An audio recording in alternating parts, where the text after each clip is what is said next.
আসসালামাইকুম। আমরা এখন আলোচনা করব রসায়ন দ্বিতীয় বর্ষের যারা আছে তাদের টিপস নিয়ে। ঠিক আছে।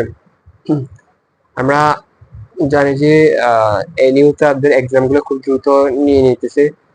তারই ধারাবাহিকতায় 22 তারিখ, ঠিক আছে, 22 তারিখ থেকে দ্বিতীয় বর্ষের পরীক্ষা শুরু হয়ে যাচ্ছে। আমি আজকে সাধারণত কথা বলবো মেজর সম্পর্কে।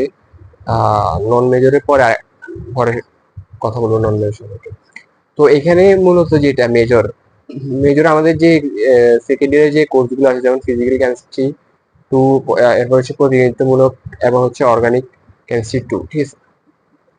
তো এখানে এত মানে যারা টেনশনে আসো বা চিন্তায় আসো, আমি তোমাদেরকে বলবো সেটা হচ্ছে আহ, যেটাতে গুরুত্ব দিবে সেটা হচ্ছে ফিজিক্যাল কেমিস্ট্রি টু, এটাতে একটু বেশি করে গুরুত্ব দিতে হবে।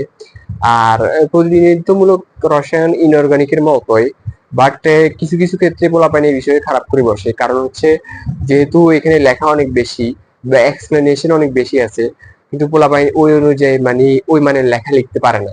এই কারণে এই সাবজেক্টে মানে গ্রেড উঠানো আমার মতে একটু কঠিন, বাস্তবিক অর্থেই কঠিন, ঠিক আছে। আর অর্গানিক গতানুগতিকে একটু কঠিন আছে ফার্স্ট ইয়ারের মতো, বাট এটা একটু জোর দিয়ে পড়তে হবে। ফিজিক্যাল কেমিস্ট্রি এবং অর্গানিক টু একটু জোর দিয়ে পড়তে হবে। আর ইনঅর্গানিক যেটা, সরি, ইনঅর্গানিক মানে হচ্ছে প্রতিনিধিত্বমূলক রসায়ন, যেটা ফার্স্ট ইয়ারে ইনঅর্গানিক ছিল, সেম কাছাকাছি কোর্স বা সেম কোর্সে ধরা যায়, বাট প্রতিনিধিত্বমূলক নামটা ভিন্ন।